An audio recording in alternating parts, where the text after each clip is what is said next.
informácie a podpora. Vítajte na webovej stránke Community Wellbeing, ktorá bola vytvorená 14 charitatívnymi organizáciami zameranými na duševné zdravie a pohodu v Severnom Írsku za účelom poskytnutia priestoru pre duševnú pohodu. Toto online stredisko poskytuje celý rad informácií, príručiek na svojpomoc a spôsobov, ako získať pomoc a podporu.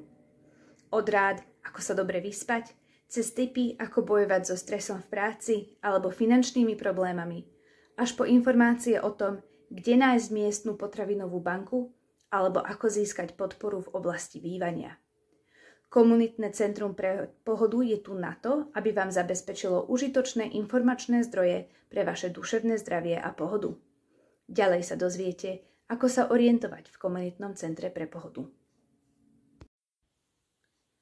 Komunitné centrum pre pohodu je vybavené službou Browse Aloud. Ide o nástroj, ktorý vám pomôže preložiť stránky do vášho jazyka. Začnete tak, že zvolíte oranžový kruh v pravom dolnom rohu obrazovky. Po kliknutí na toto tlačidlo sa v hornej časti stránky zobrazí ponuka. Ako piata sa zobrazí táto ikona. Potom si môžete vybrať jazyk z rozbaľovacej ponuky. Po výbere jazyka sa webová stránka automaticky preloží do vášho jazyka. Môžu sa v texte síce vyskytnúť chyby, ale dúfame, že vám to pomôže získať informácie vo vašom jazyku. Urobte 5 krokov k pohode.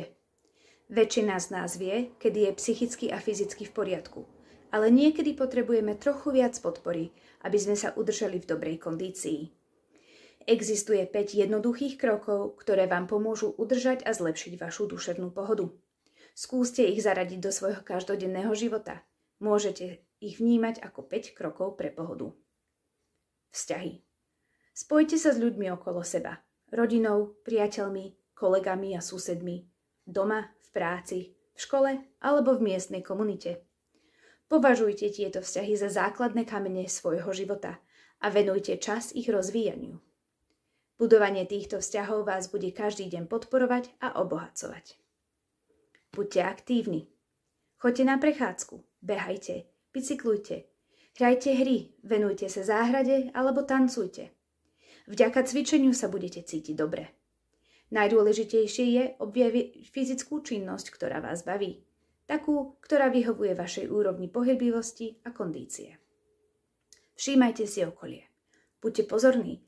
Hľadajte niečo krásne, alebo si všimnite niečo nezvyčajné. Vychutnajte si každý okamih, či už ste v autobuse alebo v taxíku, obedujete alebo sa rozprávate s priateľmi. Vnímajte svet okolo seba a to, čo cítite. Premýšľanie o svojich zážitkoch vám pomôže oceniť to, čo je pre vás dôležité. Učte sa ďalej. Nebojte sa vyskúšať niečo nové, znovu objaviť staré hobby alebo sa prihlásiť na kurz. Prevezmite novú zodpovednosť, opravte bicykel, naučte sa hrať na hudobný nástroj alebo uvariť svoje obľúbené jedlo. Stanovte si výzvu, ktorá vás bude baviť. Učenie sa nových vecí vám dodá sebavedomie a zároveň vás bude baviť. Dávajte ďalej. Urobte niečo milé pre priateľa alebo neznámeho človeka. Poďakujte sa, usmejte sa, venujte svoj čas dobrovoľníctvu alebo sa pridajte k nejakej komunitnej skupine. Hľaďte von aj dovnútra. Vidieť seba a svoje šťastie prepojené so širšou komunitou môže byť neuveriteľne obohacujúce a vytvorí to väzby s ľuďmi okolo vás. Zhotovili sme zoznam nízkonákladových alebo bezplatných aktivít, ktoré môžete robiť, aby ste do svojej každodennej rutiny zaradili 5 krokov. Na tejto webovej stránke nájdete množstvo skvelých zdrojov. Radi by sme vyzdvihli niektoré z najnavštevovanejších odkazov, o ktorých si myslíme, že by mohli byť pre vás užitočné. Pozrite si nasledujúce odkazy. Oddych. Informácie a praktické rady o spánku, meditácii a hlbavosti. Osamelosť a izolácia. Informácie o osamelosti, izolácii a možnostiach pre nadviazanie kontaktov. Peniaze. Informácie a rady týkajúce sa duševného zdravia a peňazí. Advokácia pre všetkých. Služba pre ľudí starších ako 18 rokov, ktorí podporujú podporu, radu a informácie o problémoch alebo obavách týkajúcich sa duševného zdravia. Služby a podpora. Keď potrebujete podporu, nájdete ju v ponuke služieb, ktoré sú pripravené vám pomôcť. Môžete sa tiež obrátiť na svojho praktického lekára, ak máte obavy alebo ste v núdzi. Životné náklady. Služby a podpora, ktoré vám pomôžu vyrovnať sa s rastúcimi životnými nákladmi. Podpora na stravu a životné náklady. Pomoc na veci, ktoré potrebujete a na ktorých vám záleží.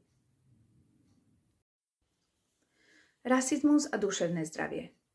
Ak má rasizmus dopad na vaše duševné zdravie, môžeme vám pomôcť. Rasizmus má negatívny vplyv na duševné zdravie ľudí, ktorých sa dotýka. Osoby, ktoré zažívajú rasizmus, môžu prežívať traumu, úzkosť a depresiu a je pre nich ťažké získať pomoc. Na tejto stránke nájdete usmernenia týkajúce sa podpory, ktorá je k dispozícii osobám postihnutým rasizmom, islamofóbiou a inými formami diskriminácie na základe rasy, náboženstva alebo etnického pôvodu. Nepríjemné pocity a skúsenosti. Organizácia Mind, ktorá je sesterskou organizáciou spoločnosti Inspire, opísala, ako môže rasizmus ovplyvniť vaše duševné zdravie. Viac informácií nájdete nižšie. Rasizmus môže spôsobiť, že budete pociťovať nasledujúce pocity. Nevítaný, osamelý alebo izolovaný. Najmä ak vám ľudia alebo organizácie povedali alebo naznačili, že niekam nepatríte. Úzkosť, strach a nebezpečenstvo. Môžete sa obávať toho, ako vás budú ľudia vnímať alebo ako sa k vám budú správať. Môžete sa cítiť viditeľne odlišný a zraniteľný, keď ste v blízkosti mnohých ľudí inej rasy. Pred vstupom na určité miesta môžete premýšľať o tom, ako sa budete chrániť. Nahnevaný alebo frustrovaný. Najmä, ak sa s vami zaobchádza nespravodlivo a ak sa cítite bezmocní, aby ste to ovplyvnili. V strese. K stresu môže prispieť všetky druhy rasizmu. Môže ísť napríklad o udalosti, ako je náhle, neočakávané zneužitie zo strany inej osoby. Môže však ísť aj o dlhodobejší vplyv vyrovnávania sa s pravidelnými mikroagresiami alebo z pretrvávajúcich účinkov systémového rasizmu na váš život. Nezvyčajné a zvláštne. Najmä ak ľudia zdôrazňujú, zosmiešňujú alebo kritizujú veci, ktoré sú na vás iné. Tento proces vyvoláva pocitu, že nezapadáte do toho, čo spoločnosť považuje za normálne. A to sa niekedy nazýva inakosť. Zmetený alebo neistý, či ste zažili rasizmus. Platí to najmä vtedy, ak ostatní vaše skúsenosti ignorujú alebo popierajú. Môže vás to prinútiť spochybniť vašu realitu. Niekedy sa to označuje ako rasový gaslighting. Nútený potláčať svoje pocity. Možno zistíte, že nedokážete prejaviť alebo dokonca úplne preukázať svoje prirodzené reakcie na veci. Aby ste sa vyhli ďalšiemu zneužívaniu a zachovali si bezpečie, môžete mať pocit, že na rasizmus nesmiete reagovať.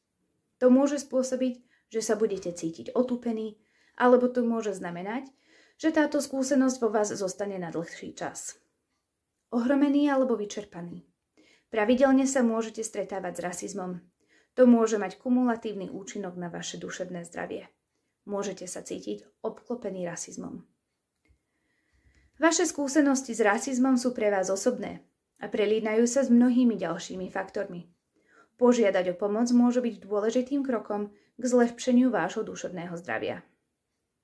Získavanie informácií a poradenstva. Máte právo byť a cítiť sa vo svojej komunite bezpečne. Máte tiež právo vykonávať svoje bežné každodenné činnosti. Nikto sa k vám nesmie správať zle kvôli tomu, kto ste alebo koho za vás považujú. Ak ste zastražovaní, ohrozovaní alebo napadnutí kvôli vašej rase, etnickej príslušnosti alebo náboženstvu, mali by ste kontaktovať políciu na čísle 101, ak neide o naliehavý prípad, alebo číslo 999 v prípade naliehavých prípadov. Služba organizácie Inspire pod menom Advocacy for All je dostupná pre všetkých v Severnom Írsku vo veku 18 rokov a viac. Telefónne linky a webový chat sú otvorené od pondelka do piatku od 10. do 16. hodiny. Ak chcete kontaktovať Advocacy for All, zavolajte nám bezplatne na číslo 0808 189 0036, napíšte nám e-mail na adresu hello@inspirewellbeing.org a porozprávajte sa s nami prostredníctvom nášho webového chatu. Stačí kliknúť na ikonu nižšie. Ďalšie užitočné informácie. Severoírska polícia na svojej webovej stránke poskytla rady týkajúce sa trestných činov z nenávisti a spôsobu ich nahlasovania. Viac informácií nájdete tu. Možno ste vyčerpaní zo všetkého, čo sa práve deje. Preto je dôležité chrániť svoje duševné zdravie, ak sa cítite zavalení zlými správami. Máme tu pre vás veľa možností, ako vám v tom pomôcť. Organizácia Mind má veľmi podrobné zdroje o duševnom zdraví a rasizme. Patrí k nim aj súbor definícií príslušných pojmov. Charitatívna organizácia pre deti a mládež Jigsaw pripravila užitočný súbor nástrojov na svoj pomoc, ktorý je určený pre osoby vo veku 12 až 25 rokov, ktoré sa vyrovnávajú s následkami rasizmu. Tento materiál je k dispozícii tu. Centrum pre duševné zdravie má niekoľko zaujímavých článkov o rase a duševnom zdraví, ktoré si môžete prečítať tu.